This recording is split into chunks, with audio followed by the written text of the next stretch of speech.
Shattered trust.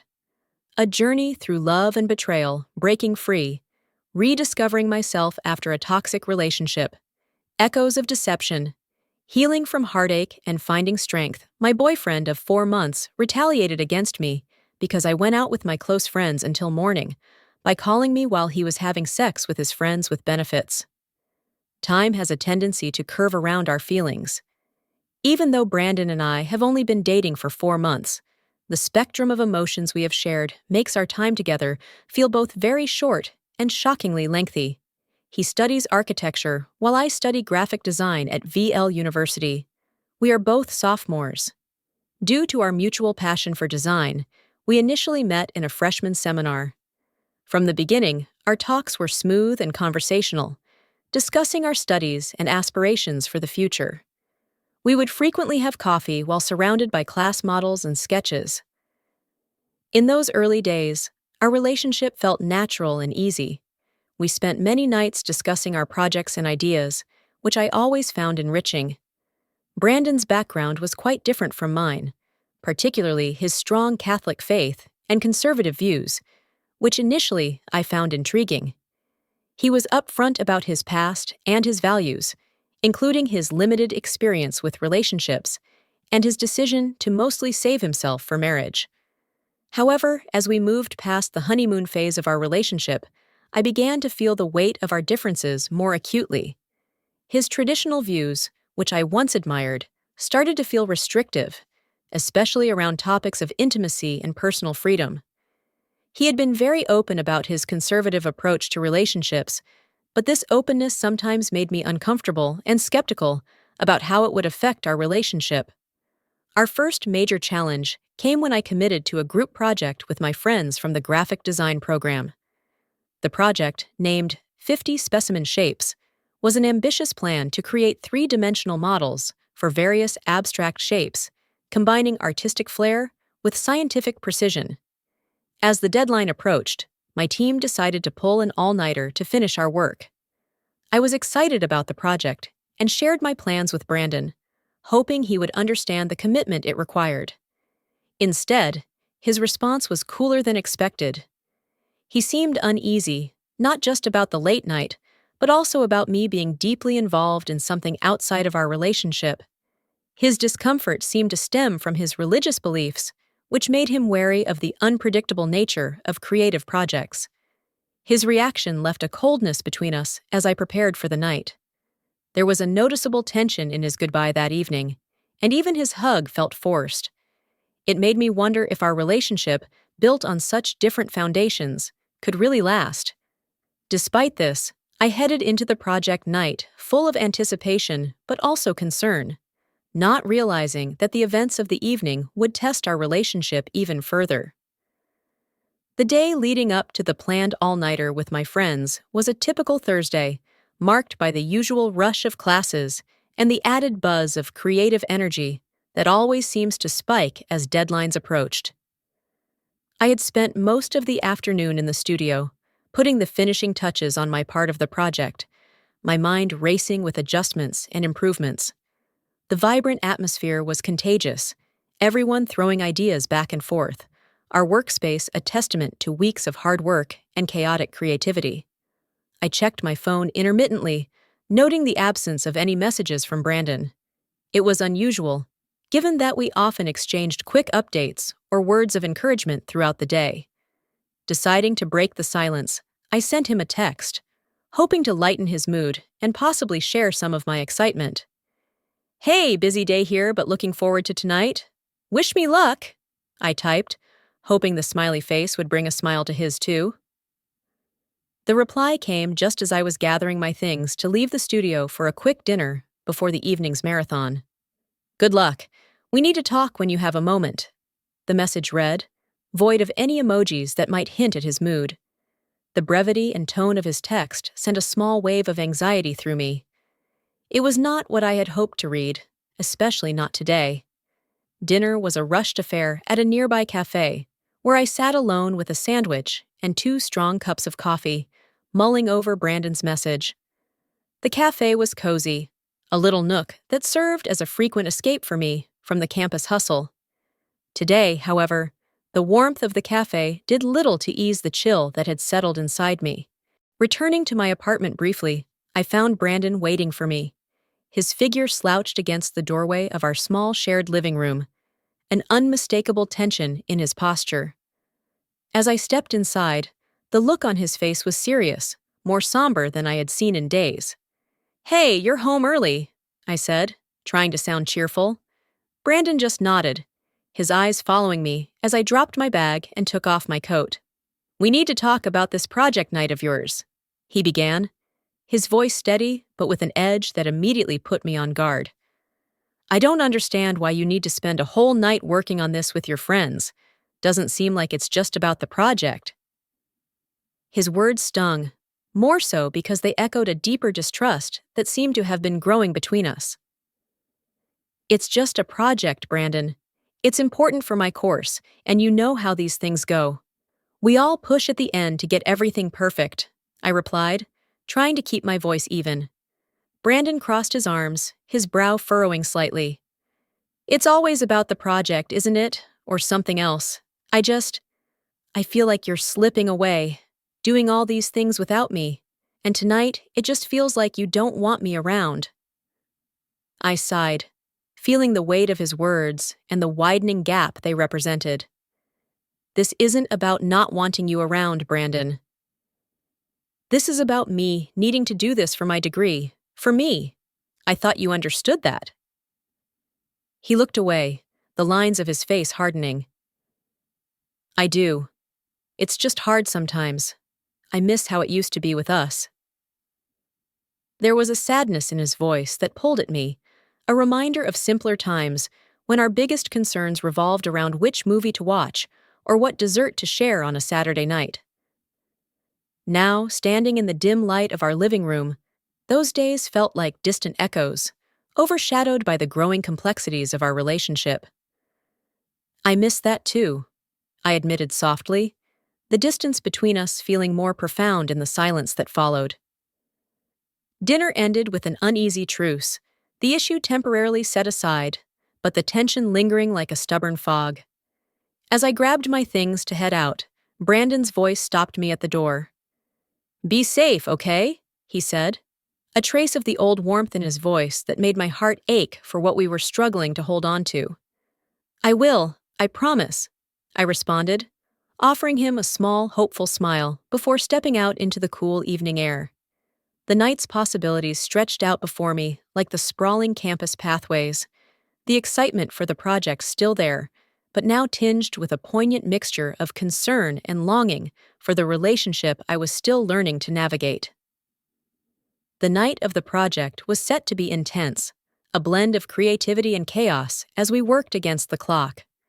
My friends and I had booked a study room in the university's main library, a space often reserved for late-night cram sessions and collaborative projects.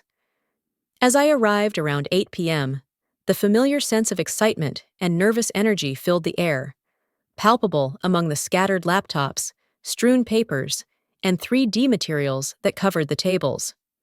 The first few hours flew by as we dove into our tasks.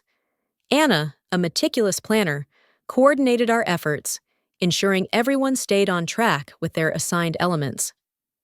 John, ever the perfectionist, was immersed in adjusting the lighting on our 3D models, creating the perfect shadows that made our shapes seem almost lifelike. My role was to integrate the background graphics I had designed, ensuring they complemented rather than overwhelmed the models. At 10 p.m., I sent a quick message to Brandon. "In full swing here. Hope your evening is relaxing." The immediate response I hoped for didn't come, and I pushed the slight worry away, redirecting my focus to the vibrant discussion on color schemes and textures swirling around me. Midnight approached, and we took a brief coffee break. The library's 24-hour cafe was buzzing with other students, similarly burning the midnight oil, and the air was thick with the aroma of espresso and the low hum of hushed conversations. I checked my phone again, noting the absence of any message from Brandon. A ripple of concern stirred within me, but I was quickly pulled back into the lively banter of my friends discussing the latest episode of a popular design reality show. By 2 a.m., the project was shaping up, but the fatigue was setting in. We powered through with energy drinks and the collective adrenaline that comes from nearing the finish line. I sent another message to Brandon, a bit more detailed this time. Still working hard, miss you. The read receipt popped up almost immediately, but there was no reply.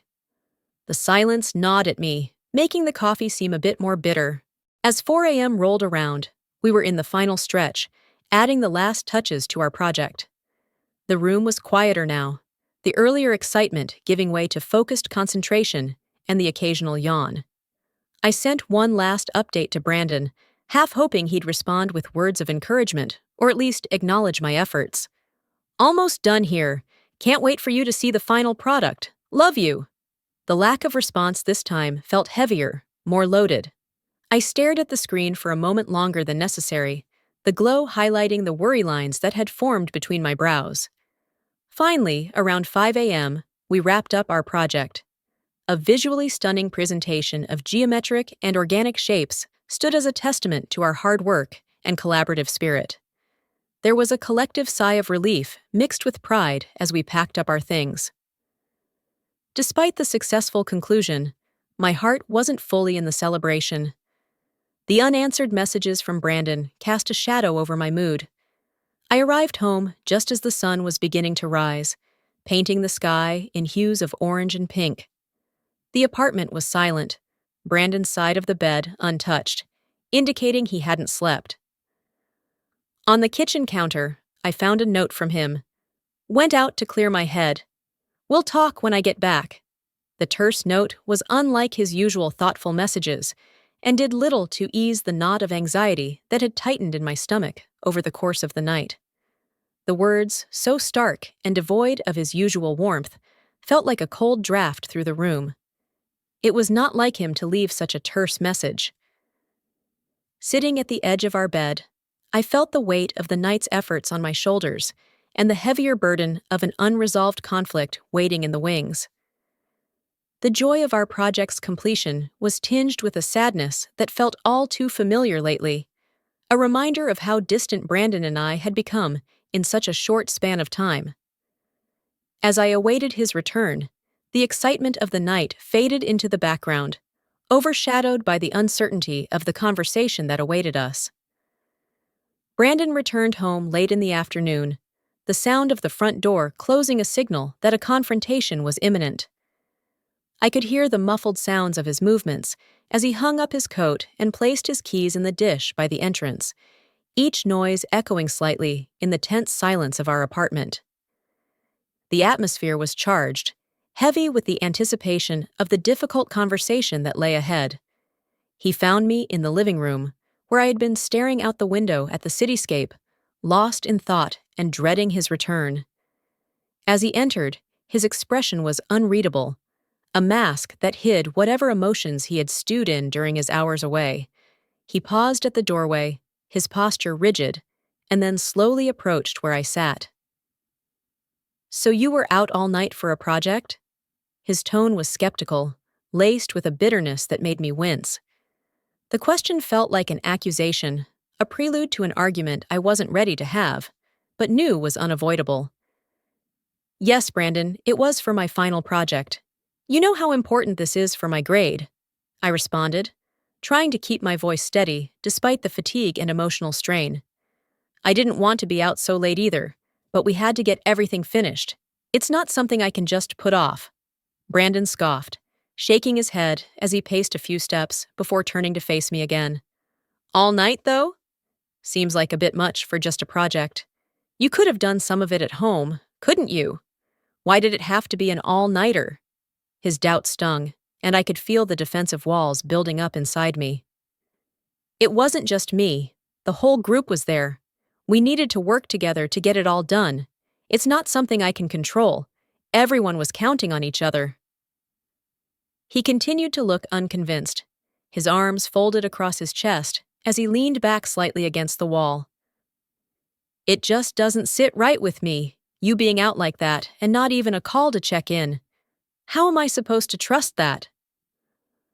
The room seemed smaller with each word, the air between us thick with unsaid things and pent-up frustrations. I was so tired from this, so exhausted from the project and the sleepless night. I'm telling you the truth, Brandon. I was too busy to call, but I've texted a lot, but you haven't replied. Brandon's gaze hardened, and he let out a long sigh, a sound of frustration and disbelief mixed together. I don't know, it just doesn't feel right. Something about this doesn't add up. The conversation spiraled from there, with each of us rehashing old grievances and misunderstandings, our voices rising and falling in a familiar dance of conflict. Despite my attempts to explain the necessity of the night out, Brandon remained skeptical, his trust seemingly eroded by the incident. As the discussion wore on, I felt a profound exhaustion wash over me, not just from the lack of sleep, but from the constant battle to justify my actions and intentions. It was draining, this feeling of having to defend my commitment to both my education and our relationship. As the afternoon light began to fade, so too did my resolve to keep arguing. Finally, I stood up, a gesture that paused our heated exchange. I need some rest, Brandon, I said quietly, the fight gone from my voice. I'm sorry you feel this way, but I've told you the truth. I hope you can believe me. Without waiting for his response, I turned and headed towards our bedroom, leaving Brandon in the living room, surrounded by the silence that quickly filled the space I had vacated. The unresolved tensions remained, a silent specter in our home, as I closed the bedroom door behind me, seeking refuge from the turmoil and a few hours of much-needed sleep. As the gentle colors of the morning light pierced the darkness, I looked forward to a peaceful morning to relax after the strenuous project session. However, the sudden ringing of my phone shattered the quiet of our apartment, catching me off guard. It was Brandon. Considering the time and the tense messages we had exchanged earlier, I prepared myself for a challenging conversation, but I was still utterly unprepared for the events that were about to unfold. Hello? My voice was groggy, tinged with sleep and anxiety.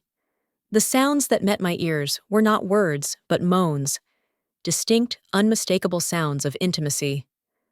My mind raced as I tried to process the audio assault. Confusion gave way to a horrifying realization as Brandon's voice came through the line, breathy and cruel.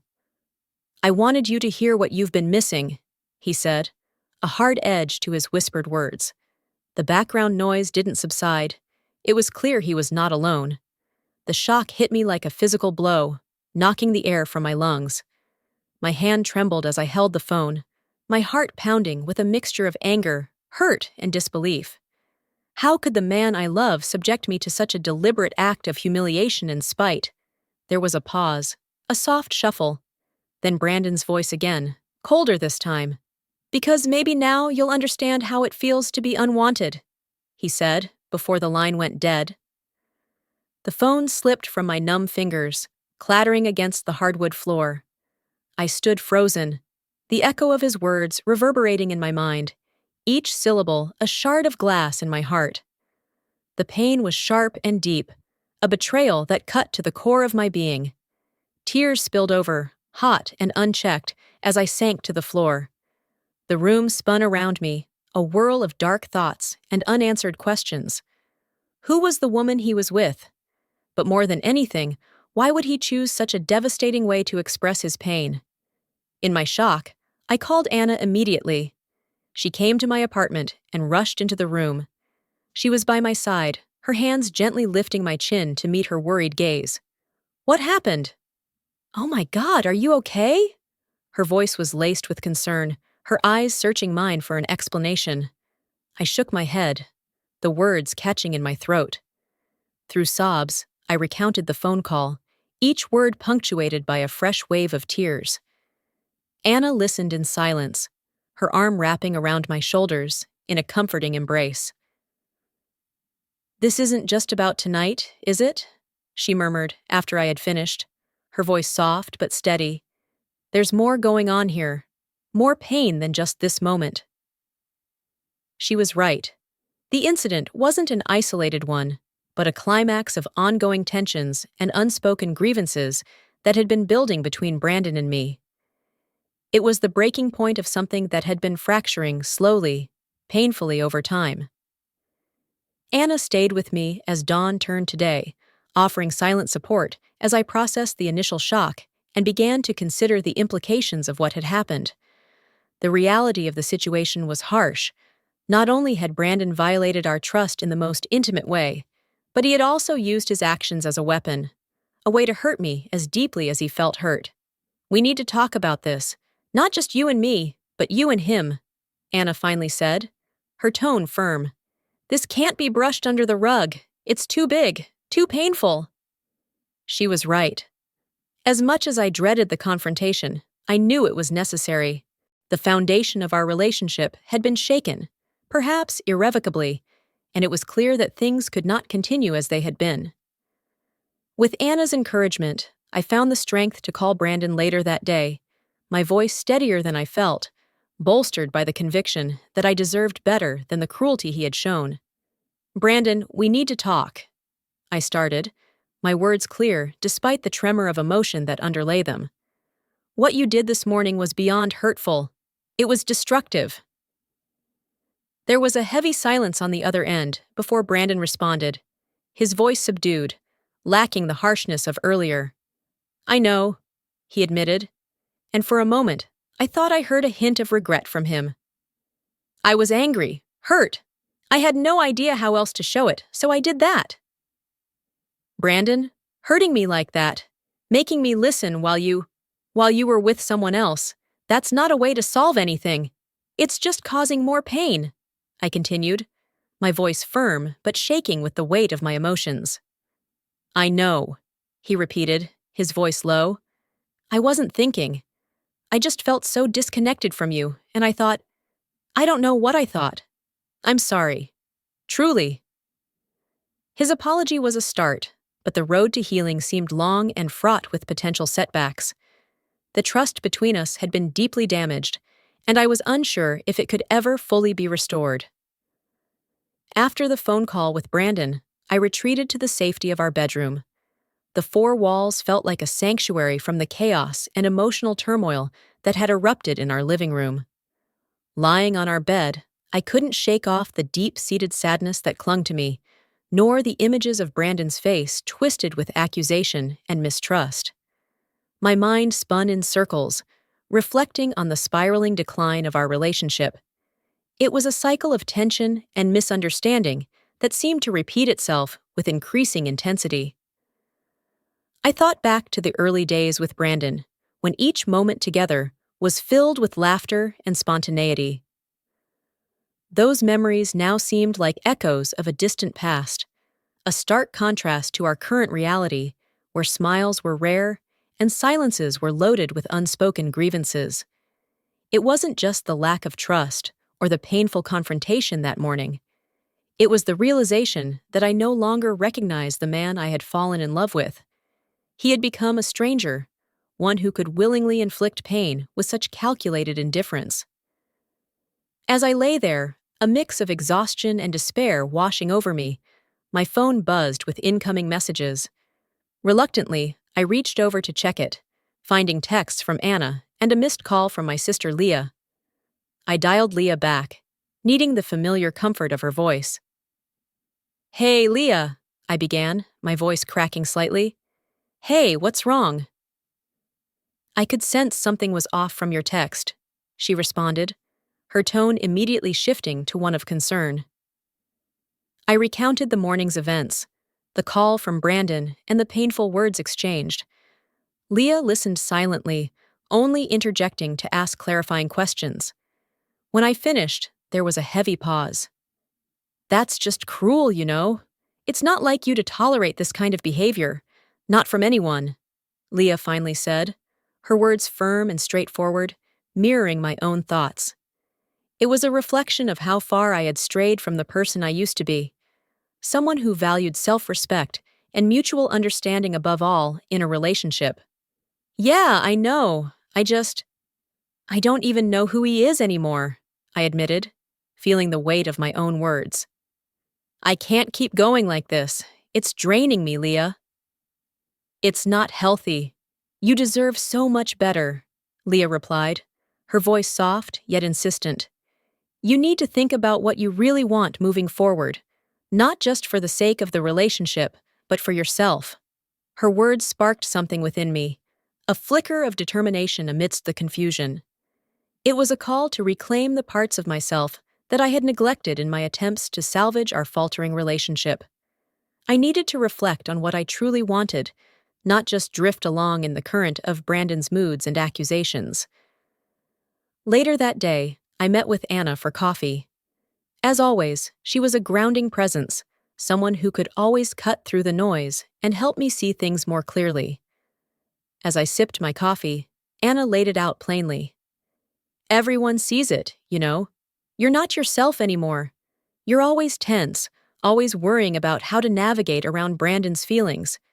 When's the last time you did something just for yourself, something that made you happy? Her question hung in the air, stark and challenging. I didn't have an answer, and that in itself was telling. He's changed, Anna. Or maybe I'm just seeing the side of him he's hidden all this time, I said, the realization bitter. Maybe, Anna agreed, her brow furrowed in thought. But more importantly, what are you going to do about it? That was the question, wasn't it? What was I going to do? The thought of continuing in a relationship where I felt so undervalued, so misunderstood, was unbearable. Yet the thought of ending things, of stepping into the unknown after all we had shared, was daunting. Over the next few days, I took time to myself, reflecting on my values, my needs, and my future. I thought about the kind of love I wanted, the kind that was nurturing, respectful, and joyful. It was clear that what Brandon and I had now was far from those ideals. The love had been overshadowed by resentment and pain, a far cry from the partnership I envisioned. I realized that moving forward alone was a better path than staying in a relationship that had lost its way. It wasn't just about finding happiness, but about preserving my self-respect and rediscovering the strength I had before the relationship consumed me. With a heavy heart but a clear mind, I decided it was time to end the relationship with Brandon. I needed to express my decision not out of spite or anger, but from a place of honesty and self-respect. I hoped that he would release me, that he could see the necessity of the choice I was making. The decision to end our relationship was not easy, but it was necessary. It was a step towards healing, towards reclaiming the joy and peace that had once defined my life. As I prepared to have that final conversation with Brandon, I felt a mix of sadness and relief. Sadness for all that we had lost, and relief that I was finally taking a step towards a future where I could be myself again, free from the shadows that our love had become. The conclusion with Brandon was just as challenging as I had expected, but beneath all the pain, there was a resolve that persisted. I was clear in expressing my disappointments and the sadness of a relationship that had deviated too much from happiness and respect for one another. As he listened, Brandon's expressions were a mixture of resignation and quiet recognition. Ultimately, he comprehended and acknowledged my choice, even though it was evident he was upset and regretful. In the weeks that followed, the immediate sense of relief I felt was tinged with moments of profound loneliness. Our shared apartment, once alive with shared dreams, now echoed with the quietness of solitude. I spent long evenings reflecting on what had gone wrong, turning over the memories, both sweet and bitter. This introspection, though painful, was a necessary part of my healing process. Gradually, the sharpness of recent wounds gave way to a more profound understanding of myself and my boundaries. I began to reconnect with old friends and my family. Relationships that had been somewhat neglected became sources of comfort and joy. Their support was instrumental in rebuilding the sense of self that had been eroded in my efforts to save a failing relationship. The knowledge I gained from this period of my life was priceless, but difficult to get. I came to understand the value of being honest and open with myself, as well as with a partner. I realized the danger of compromising too much and losing oneself in the attempt to keep others happy. I made a self-promise to put emotional fulfillment and respect for the other person before my dread of being alone in a relationship. As I moved forward, The scars from this experience remain, but they are a testament to my resilience. They remind me that I have the strength to face difficult truths and make tough decisions, that I deserve to be loved fully and without reservation. The journey of reclaiming the joy and peace I once knew is ongoing, but now I walk it with a clearer vision of who I am and what I truly value in life and love. I appreciate everyone listening to and reading my story. I have removed it from the platforms where I published it, since I believe the details of what he did with me should not reflect poorly on my accounts. The only page I want to share a tale on is this one. Please leave a comment after hearing the story, so I know what everyone thinks. I'll probably read it several times over. I want to thank you again for bearing with me as I confessed.